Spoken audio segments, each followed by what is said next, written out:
ముసురు ముంపు నిండుకుండలా మారిన జలాశయాలు తెలంగాణలో పొంగి పొర్లుతున్న వాగులు వంకలతో జంట నగరాల్లోని లోతట్టు ప్రాంతాలు జలమయమయ్యాయి. ఇక భారీ వర్షాల ముప్పుందన్న హెచ్చరిక ఉన్నప్పటికీ గ్రేటర్ హైదరాబాద్ మున్సిపల్ కార్పొరేషన్ ముందస్తు సన్నాహాలు చేపట్టిన కారణంగా రాజధానిలో ఇబ్బందికర పరిస్థితులు నెలకొన్నాయి. రాజధాని హైదరాబాద్ లో ఎడతెరిపి లేని వానలతో ముంపు ప్రాంతాల్లో తీవ్ర భయాందోళనలు నెలకొన్నాయి. దీంతో మూసీ నది పలు చెరువుల పరివాహక ప్రాంతాల్లోని కాలనీలు బస్తీల వాసులకు గత 3 రోజులుగా కంటి మీద కునుకు లేకుండా పోయింది.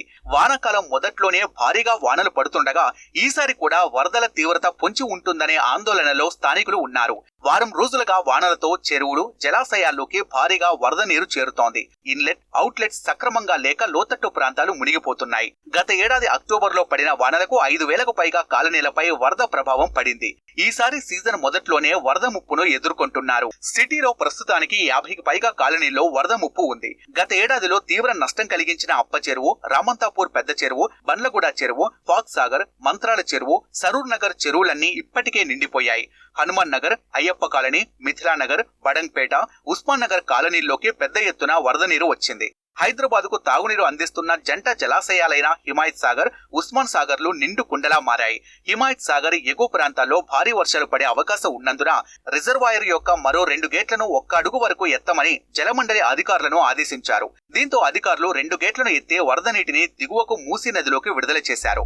ఇప్పటి వరకు మొత్తం 7 గేట్ల ద్వారా 2,400 క్యూసెక్కుల వరద నీటిని కిందికి వదులుతున్నారు. Hussain Sagar full tank level కు చేరి అలుగు పారుతోంది. జంట నగరాల్లో గత ఏడాది వరదల్లో 30కి పైగా చెరువు కట్టలు తెగిపోయాయి. ధ్వంసమైన అవుట్లెట్లతో పాటు అలుగులు వరద తీవ్రతకు కొట్టుకుపోయాయి.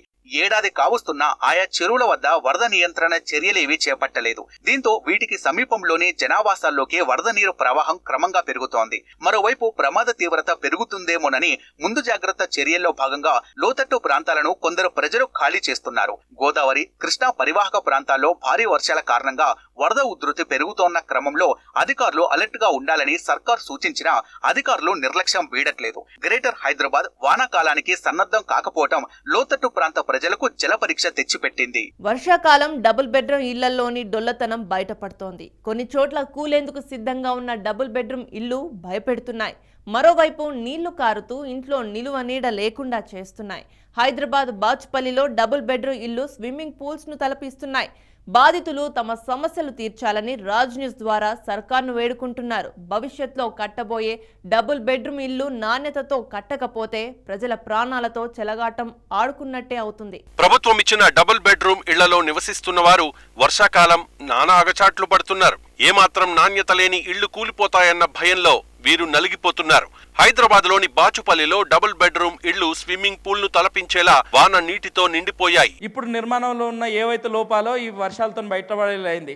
ఎందుకంటే నిర్మాణంలో పాటించాల్సిన నాణ్యత వివరాలు కానీ ఈరోజు దానికి ఏ విధమైతే వారు ప్రభుత్వం ఇచ్చిన నిబంధనల ప్రకారం నిర్మాణం జరగకపోవడం వల్లనే ఈరోజు భారీగా కురిసిన వర్షాల వల్ల సెల్లర్లోకి ఊట నీరు రావడం వల్ల అక్కడ స్విమ్మింగ్ పూల్ అయిన పరిస్థితి. మేము ఒకటే అడుగుతున్నాం, డబుల్ బెడ్రూమ్లు చాలా నాణ్యతతో చాలా ప్రతిష్టాత్మకంగా తెలంగాణ ప్రభుత్వం కేసీఆర్ గారు చెప్పే విధంగా నిర్మాణాలు జరుగుతున్నాయని చెప్తున్నారు, కానీ వాస్తవంగా డొల్లతనమే.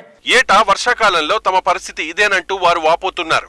డబుల్ బెడ్రూమ్ ఇళ్ల నాణ్యత లోపాలు అన్ని సర్కార్కు తెలిసిన ఇళ్ల నిర్మాణంలో సరైన నాణ్యత ప్రమాణాలు పాటించకపోవడం వల్లే ఇలాంటి సమస్యలు తలెత్తుతున్నాయని బాధితులు ఆవేదన వ్యక్తం చేశారు. దుర్గంధమైనటువంటి నీళ్లతో ఆ సెల్లార్ మొత్తం కూడా నిండిపోయింది. ఇప్పుడే ఇట్లాంటి పరిస్థితి ఉంటే నెరలు కొట్టినటువంటి పరిస్థితిలో కూడా ఉంది. నాణ్యత లోపాలు కొట్టవచ్చినట్లు కనపడతా ఉన్నాయి. వీళ్ళు ప్రణాళిక చేసినటువంటి ప్లాన్ మ్యాప్లో తప్ప వీళ్ళు కన్స్ట్రక్షన్ క్వాలిటీ విషయానికి వస్తే కూడా ఎటువంటి చర్యలు తీసుకునేటువంటి పరిస్థితి. కమిషన్లకు కక్కుర్తిపడి అక్కడ ఉన్నటువంటి బిల్డర్లు ఎవరైతే ఉన్నారో, కన్స్ట్రక్షన్ నిర్మాణదారులు ఎవరున్నారో వాళ్ళ దగ్గర కమిషన్లకు కక్కుర్తిపడి ఇట్లాంటి నాణ్యత లోపాలు ఉన్నటువంటి బిల్డింగ్లు నిర్మాణం చేసి ఈ విధంగా ప్రజలకు అందజేద్దాం అనేటువంటి ఉద్దేశం. కాంట్రాక్టర్లకు కమిషన్ కోసమే డబుల్ బెడ్రూమ్స్ నిర్మిస్తున్నారని బీజేపీ నాయకులు మండిపడుతున్నారు. నిర్మాణ లోపాలు ఎత్తి చూపుతున్నా వీటిని పట్టించుకోకుండానే డబుల్ బెడ్రూమ్ల నిర్మాణం సాగుతోందని విపక్ష బీజేపీ ఆరోపిస్తోంది. వందల సంఖ్యలో కడుతోన్న డబుల్ బెడ్రూమ్ ఇళ్లలో అరకొర సదుపాయాలతో ఇబ్బంది పడుతూ ఉన్నారు. నాణ్యత విషయానికి వస్తే ప్రతి ఒక్కటి డొల్ల.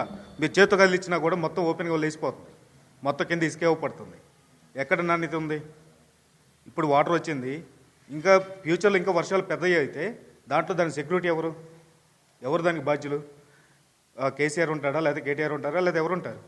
మున్సిపల్ కార్పొరేషన్ మేయర్ ఉంటారా? ఎవరు బాధ్యతలు తీసుకోరు, బలయ్యేది ప్రజలు. సిద్దిపేట గజ్వేల్ నియోజకవర్గంలో డబుల్ బెడ్రూమ్ ఇళ్లు కుంగిపోతున్నాయి. మల్లన్న సాగర్ నిర్వాసితులకు గజ్వేల్ సమీపంలో సర్కారు ఇళ్లు కట్టించి ఇవ్వగా అవిప్పుడు పగుళ్లు వచ్చి కుంగిపోతూ వర్షానికి కారుతున్నాయి. పునరావాస కాలనీలో ఇళ్లలోకి వర్షపు నీరు చేరుతోంది. అత్యంత నాసిరకంగా ఇళ్ల నిర్మాణం ఉందనే ఆరోపణలు వెల్లువెత్తుతున్నాయి. నిర్వాసితుల కోసం ప్రభుత్వం అట్టహాసంగా నిర్మించామని చెబుతోన్న సీఎం సొంత నియోజకవర్గం గజ్వేల్లోని మూట్రాజుపల్లి R&R కాలనీలో ఇళ్ల నిర్మాణం నాసిరకంగా ఉండి కొద్దిపాటి వర్షాలకే కుంగుతున్నాయి. సిద్దిపేట మున్సిపాలిటీలోని నర్సాపూర్ వద్ద నిర్మించిన డబుల్ బెడ్రూమ్ ఇళ్లలో నీరు వస్తుండటంతో ప్రజలను పునరావాస కేంద్రాలకు తరలించారు. నిర్మాణంలో ఉన్న డబుల్ బెడ్రూమ్ ఇళ్లనైనా నాణ్యతతో కట్టకపోతే భవిష్యత్తులో ఇవే ఇబ్బందులు ఎదుర్కోవాల్సి వస్తుంది. రహదారులు ఎక్కడికక్కడ కొట్టుకుపోయాయి. రాష్ట్రంలో వేలాది గ్రామాలకు రాకపోకలు స్తంభించిపోయాయి. ఒక్క నిర్మల్ జిల్లా విషయం తీసుకుంటే ఇక్కడి 40 చెరువులకు గండ్లు పడ్డాయి. ఇక భద్రాద్రి జిల్లాలో కిన్నెరసాని జలాశయానికి ఎగువ నుంచి భారీ వరద వస్తోంది. దీంతో గోదావరిపై నిర్మిస్తున్న సీతమ్మ సాగర్ డ్యాం తాత్కాలిక ఆనకట్ట ఏకంగా మునిగిపోయింది. ఇప్పటికే వరద కారణంగా రాష్ట్ర వ్యాప్తంగా 5 మృతి చెందారు. మరోవైపు వేలాది ఎకరాల పంట పొలాలు నీట మునిగాయి. రాష్ట్ర వ్యాప్తంగా కురుస్తున్న భారీ వర్షాలకు పంటలు నీట మునిగి అన్నదాతలు తీవ్రంగా నష్టపోయారు. రాష్ట్రంలో వేలాది ఎకరాల్లో పంటలు పూర్తిగా మునిగిపోయాయి.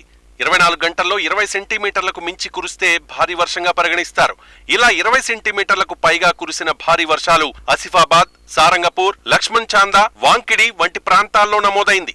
దీంతో వరి, పత్తి, మొక్కజొన్న, సోయా చిక్కుడు పంటలకు భారీగా నష్టం జరిగింది. ఇక భారీ వర్షాలకు పలు జిల్లాల్లో పంట పొలాల్లో ఇసుక మేటలు వేశాయి. కొమరం భీం జిల్లాలో 43,600 ఎకరాలకు పైగా పంటలు దెబ్బతిన్నట్లు ప్రాథమికంగా అంచనా వేస్తున్నారు అధికారులు. అల్పపీడన ప్రభావంతో విస్తారంగా కురుస్తోన్న వర్షాల వల్ల నిజామాబాద్ జిల్లాలోని శ్రీరామ్ సాగర్ ప్రాజెక్టుకు 4 లక్షల క్యూసెక్కుల ఇన్ఫ్లో రాగా 32 గేట్ల ద్వారా 2 లక్షల క్యూసెక్కుల నీటిని విడుదల చేస్తున్నారు. జగిత్యాల జిల్లాలో జగిత్యాల ధర్మపురి రోడ్డులోని వాగు ఉధృతంగా ప్రవహిస్తుండటంతో రాకపోకలకు అంతరాయం ఏర్పడింది.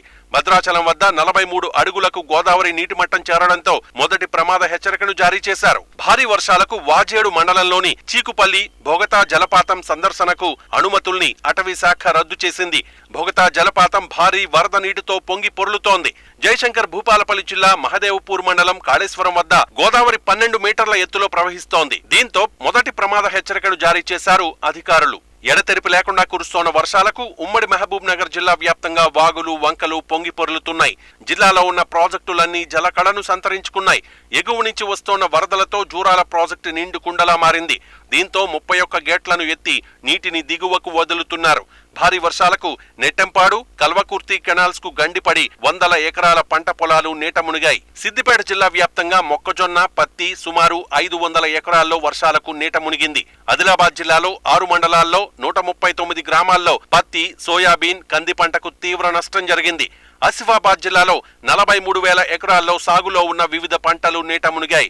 జయశంకర్ భూపాలపల్లి జిల్లా వ్యాప్తంగా ఎడతెరిపి లేకుండా కురుస్తోన్న వర్షం కారణంగా సింగరేణి ఓపెన్ కాస్ట్ 2లో భారీగా వరద నీరు చేరడంతో బొగ్గు ఉత్పత్తి నిలిచిపోయింది. 2 రోజులకు 6,000 టన్నుల బొగ్గు ఉత్పత్తికి అంతరాయం ఏర్పడి కోట్లలో నష్టం వాటిల్లుతోంది. భారీ వర్షాలు తెలంగాణను అతలాకుతలం చేస్తున్నాయి. లోతట్టు ప్రాంతాలు జల దిగ్బంధంలో చిక్కుకుపోగా రాష్ట్ర వ్యాప్తంగా పలు ప్రాంతాల్లో వేలాది ఎకరాల్లో పంట పొలాలు నీట మునిగాయి. పంట నష్టం తీవ్రతపై ప్రాథమిక అంచనా తప్పితే ఇంకా అధికారికంగా పంట నష్టాన్ని అధికారులు అంచనా వేయలేదు. ఇదంతా ఓ ఎత్తైతే ప్రభుత్వం కట్టించిన డబుల్ బెడ్రూమ్ ఇళ్లలోని డొల్లతనం పూర్తిగా బయటపడుతోంది. రానున్న 2 రోజుల పాటు భారీ వర్షాలు కొనసాగే పరిస్థితులు ఉన్న నేపథ్యంలో తెలంగాణలో హై అలర్ట్ కొనసాగుతోంది. వరద నిర్వహణ కోసం శాశ్వత ప్రాతిపదికన పకడ్బందీ వ్యవస్థలను ఏర్పాటు చేసుకోని కారణంగా రాష్ట్రం ఆగమవుతోంది. ఇదండి ఇవాల్టి ఫోకస్. నెక్స్ట్ ఎపిసోడ్లో మరో టాపిక్తో కలుద్దాం. నమస్తే.